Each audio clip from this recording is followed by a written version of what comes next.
Andara Éditeur présente Le Journal de Luna, tome 4, Zéro drame. Un livre écrit par Jess Vendette, lu par Pénélope Jolicoeur.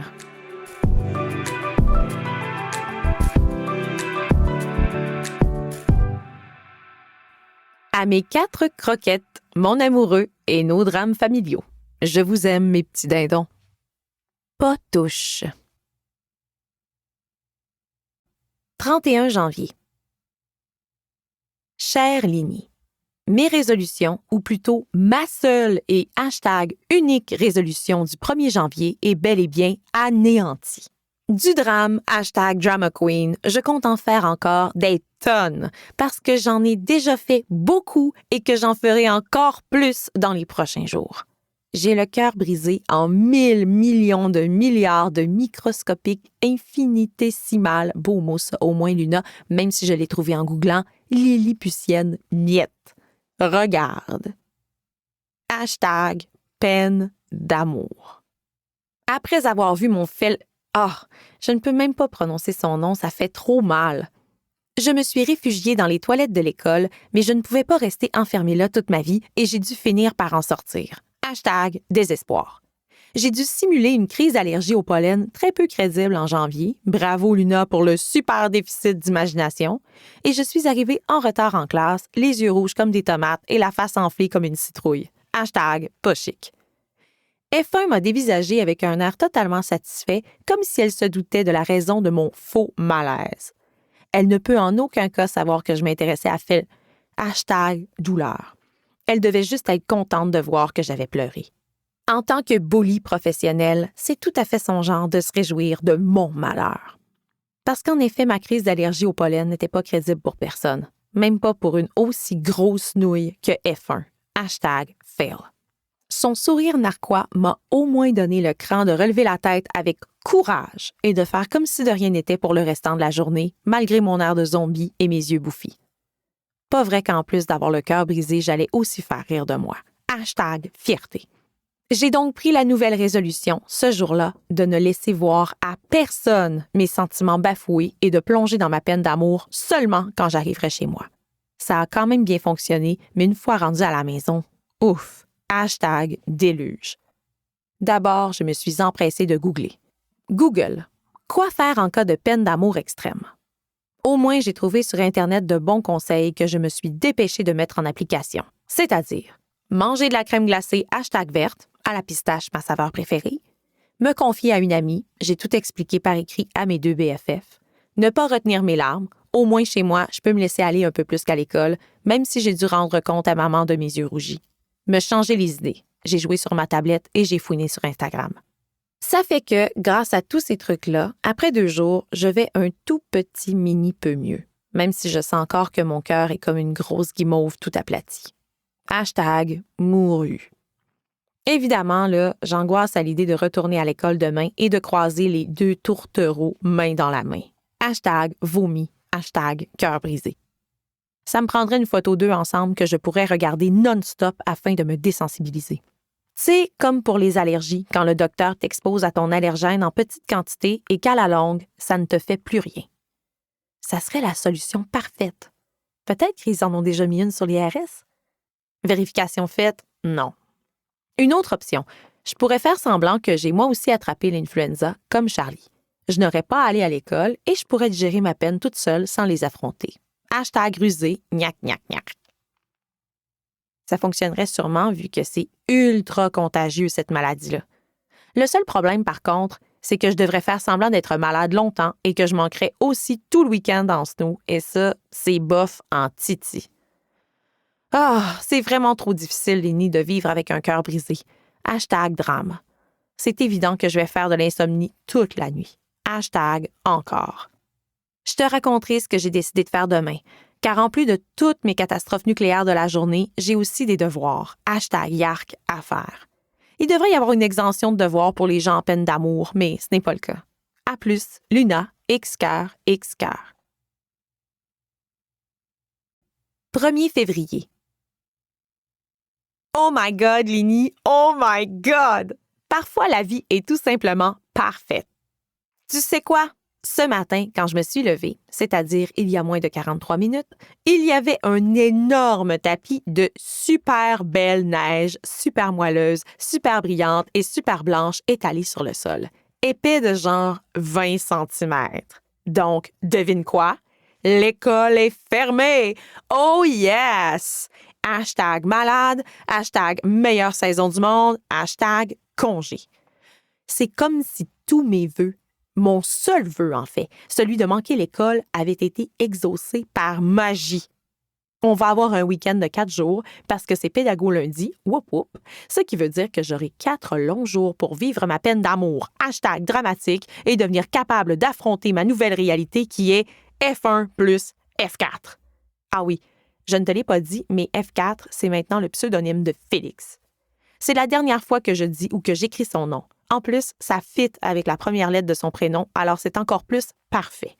J'ai décidé, pendant mes longues heures d'insomnie, de ne plus le nommer, vu qu'il est vraiment trop hashtag push de sortir avec F1. Même que j'ai commencé un long processus de guérison pour l'oublier grâce à mes recherches sur Google. Donc voilà, cette tempête trop parfaite me laissera le temps de m'habituer et de faire mon deuil. Tu sais, ce n'est pas comme faire le deuil de quelqu'un qui est mort, là. Du moins, il va juste mourir dans mon cœur. Mais c'est ce que disait Google. Et tu me connais, Lini, je n'aime pas contredire Google sur la gestion des peines d'amour. Donc, selon mes recherches, il faut traverser 4 phases pour parvenir à l'oubli. Après la colère initiale et la peine, il reste l'acceptation et le deuil. Il faut oublier l'autre comme s'il était disparu. Quoi qu'on n'oublie pas vraiment les gens morts. Ben un peu, OK, quand même pas mal. Si je me fie à la situation avec ma tante Élise qui est décédée, hashtag Lunatome 2, eh bien, je ne pense vraiment plus beaucoup à elle. D'un autre côté, quand elle était vivante, je ne pensais pas tellement à elle non plus. Ouf, trop compliqué et pas vraiment comparable, je crois, puisque je croise F4 presque tous les jours. Mais bon, je n'ai pas d'autres exemples. Je suis sûre que tu comprends pareil, hein, Lini? T'es un journal full bon avec la psychologie étant donné que tu m'appartiens. Bref. En ce qui concerne le dénommé F4, je suis persuadée que faire comme s'il était mort, ça va m'aider à l'oublier et lui enlever de l'importance. En attendant, je vais aller aider maman qui a décidé de nous faire des super bonnes crêpes ce matin vu que c'est congé. Wouhou! Ça aussi, ça va me changer les idées. En plus, je pourrais me mettre une petite story cute sur hashtag Insta. Hashtag miam, Luna, xcoeur, xcoeur. Toujours le 1er février, 13h22. Je pense, mon cher Lini, que s'il y avait une médaille ou un trophée à remettre pour le rôle de la meilleure sœur du monde, je pourrais très certainement recevoir ce prix. Moi, j'aurais aimé m'avoir comme sœur si j'avais eu le choix. Plus que d'avoir Angélie, en tout cas. Ma future sœur, hashtag bébé bedon, va assurément avoir la crème de la crème, c'est-à-dire moi, dans sa famille. Hashtag bébé chanceux, hashtag numéro 1. J'ai passé 3 heures, Lini, 3 à jouer dans la neige avec Théo l'idiot. Ça ne mérite pas une récompense, ça, hein? Hashtag Luna for the win.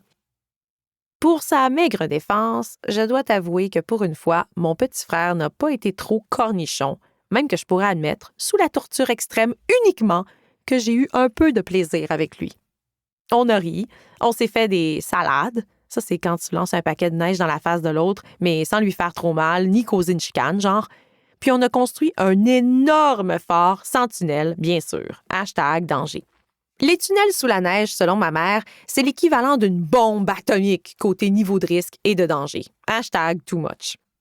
Remarque qu'elle a grandi dans la génération de la guerre des tucs avec le chien qui meurt à la fin, là. Elle a bien essayé de nous intéresser à l'ancienne et à la nouvelle version du film, mais bof, c'est pas notre style, je crois. C'est trop vintage. Peut-être que c'est un peu normal pour elle de considérer les tunnels de neige comme un truc grave, compte tenu de ce qu'elle a vu à la télé dans sa jeunesse. Un peu comme si ça avait grandi dans sa tête de petite fille pour devenir une phobie de grande personne. Une phobie, Lini, selon Google, c'est Google, phobie, une peur morbide, une angoisse éprouvée devant certains objets, actes, situations ou idées. Agoraphobie, claustrophobie, etc. Par exemple, la phobie des araignées. Ou la phobie des tunnels, genre. Bref, Le seul moment un peu #awkward, j'avais quasiment oublié ce mot-là et le fait que je comptais le dire des tonnes de fois dans les derniers mois, #lunotomain, a été quand Arnaud, le petit frère de F4, s'est pointé le bout du nez sur notre terrain. Et évidemment, Théo s'est empressé de l'inviter pour qu'il nous aide avec notre super fort. #un peu cornichon, #quand même. J'ai comme eu le goût de lui dire à Arnaud de prendre ses mitaines à son cou et de décamper avant que je lui lance une boule de neige grandeur melon en plein sur le nez, juste parce qu'il est le frère du pire trahisseur. Non, traître? Il me semble que ce n'est pas parfait non plus. Disons le pire des connards, ça me semble bon, du monde entier. #son grand frère. Mais je me suis gérée. #maturité. Après tout, ce n'est pas la faute du petit morveux. Si je l'appelle comme ça, ce n'est pas pour être péjorative, super mot pour Madame Dragon, mais bien parce qu'il a littéralement passé la matinée à lécher la morve qui lui coulait du nez comme si c'était un mets de choix. #yark. Ce n'est pas pour rien qu'il est ami avec Théo l'idiot. Ils font tous les deux la même chose et c'est dégueu. #vomi. En tout cas, ça fait que j'ai joué avec eux presque tout l'avant-midi et je peux affirmer en toute connaissance de cause que notre fort, même s'il n'est pas géant comme celui dans le film Vintage et qu'il est sentinelle, est quand même super bien construit et su la grosse coche. #Luna l'ingénieur. J'ai eu un petit pincement au cœur en imaginant ce que ça aurait pu être comme matin si seulement F4 avait accompagné son frère pour construire notre chef-d'œuvre d'architecture hivernale. Mais je m'y suis pas attardée. Il faut que je continue mon deuil. #parole de Google. De toute façon, Arnaud a eu la gentillesse, même s'il ne le sait pas, parce qu'à son âge, on ne comprend rien à l'amour, de dire que la nouvelle amoureuse de son frère sentait comme le pot d'herbe séché et vieilli chez sa grand-mère. #pot pourri. Ou alors, un pot carrément pourri. Lol. Comme d'habitude, je ris de mes propres blagues. Si tu pouvais rire, mon Lini, je suis certaine que tu le ferais avec moi. #solidarité. Disons que pour un petit morveux, il est tombé dans mon top 3 de la journée côté personne préférée avec ses commentaires sur F1 qu'il ne semble pas apprécier. Le temps passe vite, ouf. Je te reviens tantôt si j'ai le temps, car là, je veux aller voir si ma BFF numéro 1, Charlie, est en ligne ou quelqu'un d'autre. L'école d'Alice, elle, n'est pas fermée. #triste. Et aussi savoir si elle va mieux et se sort de son influenza super grave. Luna, Xcar. 4 février. On peut dire que mon tantôt était long, hein? 3 jours. #sorry. L'affaire, mon cher journal, c'est que je t'ai totalement oublié chez moi et qu'on a passé la fin de semaine au chalet de Joe, la BFF de maman, qui, elle, n'y était pas. On vient juste de revenir. On est au milieu de l'après-midi et j'avais trop hâte de te retrouver. Alors, je me suis enfermée dans ma chambre en quête d'un peu de tranquillité. C'est fou. C'est la première fois en 6 mois, depuis que je te possède en fait, que je t'oublie chez moi. Moi qui ai comme surnom Luna la Lune, eh bien, on peut dire que sur ce coup-là, sauf pour ce week-end, je ne suis pas pire pantoute. #ne pas t'oublier, #toujours ensemble. Tu m'as full manqué. Un peu plus et j'écrivais mes sentiments, même si ça a été plutôt relax côté gestion de mes petites grandes émotions, sur des feuilles mobiles. Lol. Mais c'est promis, mon beau Lini, même si tu es rose et que je préfère le turquoise fois 1000, je ne te ferai jamais ça. C'est toi, mon confident, et seulement toi. Je te disais quoi déjà? Ah oui, le chalet. C'est quand même assez chouette avoir une amie millionnaire qui te prête sa résidence secondaire, comme disent ses voisins, des gens full snob qu'on croise parfois autour. Ça fait changement de notre petit chez nous et le snow in, snow out est vraiment un gros plus. Même si ni Antoine ni Juliette, les enfants de Joe, ni Arturo, ça c'est leur chef, n'y étaient, on a vraiment eu du fun.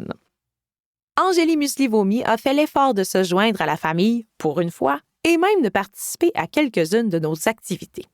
Évidemment, c'était pas nos meilleures, mais elle a quand même joué à Categories avec nous et a accepté d'aller faire de la raquette, #trop plate, avec maman qui, elle, ne peut pas faire de snowboard à cause de son état. #enceinte. C'est certain que si elle avait accepté de se maquiller avec moi ou encore de venir en planche avec papa, Théo et moi, ça aurait été top. Mais bon, au moins, elle était avec nous un peu. Tu vois donc que tu n'as rien manqué. Rien de vraiment marquant, un week-end très correct. Aucun drame familial, presque pas de chicane entre frères et sœurs, et mon papa d'amour qui a passé toute la fin de semaine avec nous. Fin. #happy ending. C'est rare, ça. D'après moi et mon talent inné pour interpréter l'humeur des gens, c'est le calme avant la tempête. Tu t'imagines, depuis vendredi, on a eu 0 chicane de fratrie. C'est sûrement un record. Je me demande en fait si c'est déjà arrivé même dans les autres familles. Je devrais peut-être contacter le rédacteur du livre des records Guinness pour lui demander si on peut faire homologuer, excellent mot Luna, notre super entente de 4 jours. On pourrait mettre une belle photo de famille, une où maman nous oblige habituellement à nous habiller selon un thème de couleur, sauf pour ma sœur végane, et où on sourit comme si on s'aimait pour vrai. Bon, pas que nos sentiments soient faux, là. C'est juste que quand on a l'air d'un tableau Pinterest, c'est comme un peu #too much. Surtout que dans la réalité, il y a pas mal de risques que dans les 10 minutes avant la photo, Théo et moi, on se soit mordus. #mordre le cornichon. #lol. Le fait que maman soit en plein dans son 2e trimestre de grossesse et qu'elle ne passe plus sa vie la tête dans la toilette ou dans son lit influence l'humeur de la famille au grand complet. On va tous mieux, je crois. #gardienne de la paix. Je suis d'ailleurs rendue. Nous espérons que vous avez apprécié cet aperçu. Pour continuer à écouter ce livre audio sur Google Play Livres, utilisez le lien dans la description de la vidéo.